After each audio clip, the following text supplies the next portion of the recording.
Hi guys, it's Amanda. What's up? It's been a minute since we've done a sit-down fashion video.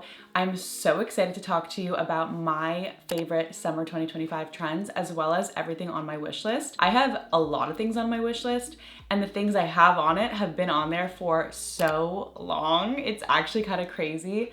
I definitely think about things a lot before purchasing, and I actually feel like filming this video will even further my thoughts about the things I'm looking to buy at the moment. So this is going to be kind of a combination of summer 2025 trends that I'm buying into, but also just what's on my wish list, which obviously does correlate with what's trending. Before we get into the video, I want to thank the paid partner of today's video, which is BetterHelp. As you guys know, I just moved to Copenhagen. It has been a major change for me. Literally every single thing in my life has changed. When you move countries, that's just the way it goes. You almost feel like you're starting from scratch. Friendships, routines, you have to rebuild everything. And I have been leaning on therapy so much during this transition period. Therapy has really been helping me navigate this change and focus on the things that I can do every single day to make it feel a little bit more seamless. I've started to learn what works for me here in Copenhagen versus what I was doing in Toronto. And honestly, I'm just so happy to be here and super excited about all the changes in my life, but it can definitely get overwhelming. And I've really benefited from just being able to talk to a therapist every single week. Getting started with BetterHelp is super easy. You can click the link in my description, fill out a questionnaire, and then you'll be matched with a credentialed therapist. If it's not the right fit, you can just switch therapists at no extra cost. So if you think you'd benefit from therapy, click the link in my description. It will get you 10% off your first month of therapy. And with that, let's get into all of my favorites, wish lists. The first thing I need to talk about is Havaianas. Obviously, I'm in Copenhagen. This is a given. Every single person here is wearing Havaianas through spring, summer, fall. If you could wear them during winter, I'm sure people would. I have a classic black pair, but I have been really looking to add a colorful pair into my, I was gonna say collection, but I really have one pair. So I just want another pair and I want them to be colorful. They have an amazing hot pink color, which I'm definitely leaning towards. I wish the red that they had was a little bit more red and less orangey. So I think I'm gonna go for the hot pink, and these have been on my wish list since I saw them for the first time at Magazine, which was a month and a half ago. So I feel like I just need to buy them. Havaianas in Denmark are so much more expensive compared to Toronto. I'm not kidding. I think they're like 50 Canadian dollars here with the conversion rate. So, and generally I'm just really into colorful shoes. So that could also be a ballet flat. I have ballerette flats on here. They're more affordable than the Repetto flats. I personally would love the ones with the little block heel. I've wanted these flats for so long. Like I think it's been 2 years. I only recently found out about ballerette. Before that, I was looking into the Repetto ones, but they're so expensive. And I feel like maybe if I was in Paris and I was in the store and trying them on, it could be a whole experience and I would buy them. But I'm just not gonna spend almost $600 on flats. Like that's so insane to me, even though they're so beautiful and I don't doubt the quality is amazing. But ballerette has so many amazing colors. They also have a hot pink pair, which I'm really into. Obviously, we've all been seeing the Guy Magua hot pink lime green neoprene flats. I'm obsessed with those as well. Guy Magua is always super on par with what is trending and is almost pioneering it. Like as soon as anyone was kind of thinking, ooh, neon could be in, it's like the flats were already released, you know? So I love just checking out Guy Magua for general inspiration as well. I don't even want to say it, guys, but the Deco Copenhagen boots I've wanted for so long are still on my wish list. I do have a pair of boots to show you though. I recently received these incredible black boots from Cezanne. They're like a classic riding boot vibe. I love how thin and sleek the sole is. And honestly, these are just perfect to me. I've wanted a pair of boots like this since I was in high school and had to wear a uniform, and all I could imagine was this exact boot to go with my uniform. But at the time, it's like Steve Madden is selling boots with gold detailing, you know? The silhouette of these is honestly stunning and very similar to a hunter boot as well, which is a more affordable option. I also have just rain boots written on here because I love a rain boot. Also being in Copenhagen, very applicable for the weather. I would love a pair of hunter rain boots. But yeah, just generally tall boots. I realized the sneakers that I have, I'm just not resonating with at all. I talked about this in a recent vlog. I'm definitely wearing sneakers less now than I ever have. I'm super into my boots and my loafers and stuff. But when I go on my little walk, I'm putting on my Onitsuka Tigers every single time, and I just do not like that shoe. Like, I have to be so real. There's very specific instances where I would actually want to wear that shoe, and I'm wearing them every single day because they're like one of the only sneakers I have that I don't care about messing up. So the Nike Shox R4 are all black. They're so sleek, and I feel like I just appreciate the height that they give. I have Nike Shox in Toronto, and I would always wear them going on my walks because I feel like they kind of give you a little pep in your step as well. I kind of took a while to land on this shoe because, as I said, I'm really not resonating with a lot of sneakers at the moment, but I do really like the Nike Shox R4. Another thing I really need to buy, like, it's not even a joke, is a bikini that goes over the shoulder instead of a halter. I just find halter bikinis to be so uncomfortable, and that's all it is. And my entire bathing suit collection is halter bikinis. I'm very done with tying them in a way that they'll go over the shoulder. Whenever you have a photo taken from behind, it looks so insane with all the knots. I just want a really sleek over the shoulder style bikini, and I have done my research and I have a few to share with you guys.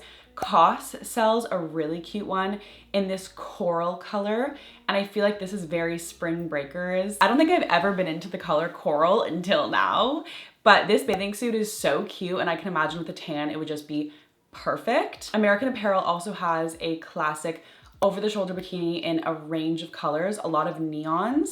I feel like specifically with swimwear, that's when you can probably most easily add neon into your wardrobe. The thing with the American Apparel ones is they're sewn down, so you can't adjust the bikini, which I don't think is the most flattering, but I mean, it is what it is. And I've written down the hibiscus one specifically. I love the shade of pink. Organic Basics also has a beautiful kind of bra style over the shoulder bikini in the shade Dove Blue. I'm obsessed. And then I have just an H&M random black, same thing, over the shoulder bikini. I do not shop at H&M, but when it comes to bikinis, I feel like your options are very limited, and all the bikinis I've thrifted, which is the majority of my bikini collection, are all halters.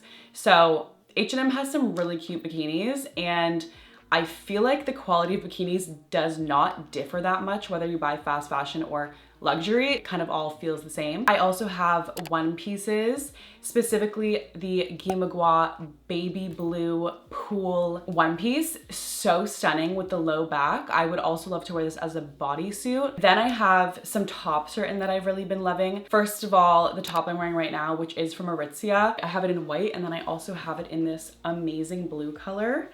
This color is also so in. This is the exact same shade as the Guy Magua bathing suit and the Organic Basics one. So the reason that I love this top is because it looks like a t-shirt, but it's actually a tank top. There's no fabric under your armpit, so it's so breathable. And in the summertime, I usually only want to wear tank tops. If I do want to wear a t-shirt, I put it on, and then it's like 5 minutes in, we're taking it off because there's sweat stains. You know what I mean? So as soon as I saw this on the website, I immediately purchased. Like, I can't wear t-shirts, so like this is my alternative, and I'm obsessed. I've been wearing this white one every single day, honestly. Another massive trend, which we've obviously all seen, is nightgown inspired garments. I have this top, which I also wore in a recent vlog. I'm obsessed. It's giving like pioneer, you know what I mean? This is from the brand Project AJ117 Copenhagen. They sent me this top, and I have been wearing it all the time as well.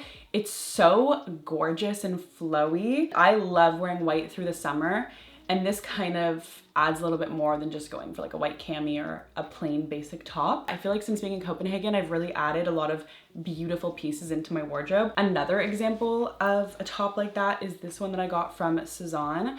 I have not worn this yet, but I will be wearing it once it's warm enough to go out in only a top without a jacket. How stunning is this? With just a classic pair of jeans. And then if you guys saw my come with me to the flea market, you would have seen this dress. This is exactly what I'm talking about. This is obviously kind of a muted blue gray color. This dress is originally from the brand Day. I love all the detailing. Another thing on my wish list is the cotton off the shoulder white t-shirt. When my friend Sydney visited me, we were talking about this top, and I think it's just the perfect basic top for the summer. And you could totally DIY this yourself. Like, in no way am I saying you should go to Cotton and buy this top. Just the idea of the off the shoulder, super flowy t-shirt for summer, so perfect. And off the shoulder has been a trend for a while. So I'm loving that. Oh my God, I found this incredible shirt off of ThredUp by J. Crew. It's like this fitted rugby shirt. I didn't get it and I'm like, oh, I don't even want to talk about it because I feel like I'm gonna order it in my next ThredUp order. I love a polo top in the summer. Something about wearing a polo with shorts is just like the perfect vibe to me. And then I have cardigans. This isn't really a trend. This is just for me because I came to Copenhagen with no cardigans. And when I made my Aritzia order, I also got this cardigan, which is from Sunday Best. This cardigan has changed my life. I've literally been wearing it almost every single day. I don't know why it's so hard to find a cardigan that's not itchy. Like, I want a cotton cardigan because I just cannot handle even almost cashmere. This one is 95% cotton, 5% cashmere. So it's super soft and cozy. Throughout the summer, I always want to have a little sweater in my bag that I could just throw on.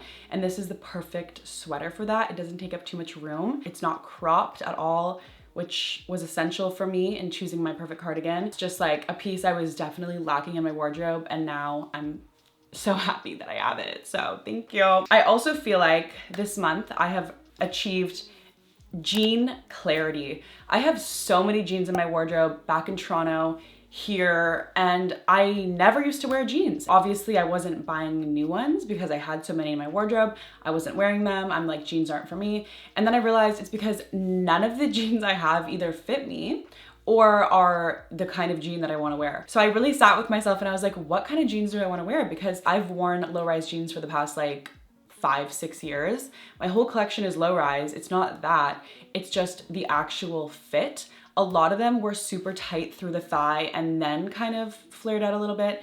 And I'm not as much into a flared jean anymore. Anyways, I have found myself some perfect jeans. I have vlogged all of this as well. Being in Copenhagen without access to Value Village has made me way more intentional about the purchases I want to make because they're way more expensive and I just don't have the same options at the same price. But I found these Levi's, which are low rise, perfectly loose throughout the leg. They're not flared, but they're just loose throughout and they just fit me so perfectly. I'm so sad that these don't even have a style number. Like, there's no information about these jeans. So that's really unfortunate because I would love to get these in another wash, to be so honest. They're just like the exact jean that I've been looking for. I also often end up cuffing them because it rains here and then they're dragging on the ground. And the wash is just such a classic Levi's wash. I have not owned Levi's for so long because the 501s just don't fit me in a way that I like. They're way too high-waisted on me. I don't know, I've just never put on a pair and been like, yeah, these are cute. So I was so excited to find these because there's something about having a classic pair of Levi's. I just love it. So I'm super happy about my jean clarity. I also picked up a pair from Guess that are super light and low rise. On the topic of jeans, another thing on my wish list is a perfect denim mini skirt. This is something that I'm kind of like, oh, I wish I had access to Value Village because there are so many. If you live in North America, never buy a denim skirt anywhere except the thrift store. There are so many. And I've had so many denim skirts in my wardrobe, just none of them are exactly what I'm looking for right now. I want it to be super low, the tiniest bit frayed. And then I would also love to bring in a pair of black Adidas capris. I have been wearing my like sweatpant gray Adidas capris so much. And I just love a capri, especially in Copenhagen when it's not that warm all the time. I feel like a capri is a great in between if it ends up being hot or if it's really cold. Like, I'm in a capri, so I'm okay either way. I've always loved the look of a really sporty black Adidas capri with ballet flats, and I would just love to bring those into my wardrobe. And then I have some accessories. So a colored bag I would love to own. Every bag I have is brown or black, which is so boring. If you've seen my what's in my bag / bag collection, you would know all the bags that I have here in Copenhagen. And yeah, there's no color in any of them. I want like a neon bag or a bright turquoise bag. I also want it to be super big and like throw my laptop in it. I'm of course into the big beaded necklaces. I feel like everyone is. It's so hard when it comes to things like this because no one did think about this until it became a trend, you know what I mean? And now everybody has the big beaded necklace. I'm waiting for one from Cezanne right now that's big white beads, and honestly, if I had it, I'd be wearing it right now, you know what I mean? I feel like it's such an easy way to elevate an outfit. I wear the same jewelry every single day, so it's also really nice to bring in such a new element that's also bringing in some color to the outfit. Although the necklace I got was white, you could get them in any color. I love the acrylic clear ones as well. And then I would love, this feels like Christmas, I'm like, and then the Jackie O Ray-Bans are the perfect style of sunglasses to me. I first saw these sunglasses when I was in Milan solo traveling in 2021, and I saw a woman on the subway wearing them, and I was like, oh my God, what style of Ray-Ban is that? I've never seen it before. It's so cunty. I love it. And then I was in Megasin recently and saw them, and they've re-released them in a ton of different colorways, and I would love the black with the gray lens that's super dark. I have two pairs of sunglasses that I love and I've had for a while, and these are different from either of the ones I have. So I would love to bring those into the collection. And I think that's actually it. Those are all of the specific 2025 summer trends that I'm looking to buy into or that I already have bought into and I'm super happy about. Let me know what trends you guys are loving for the summertime. But thank you guys so much for watching this video, and I will see you in my next one.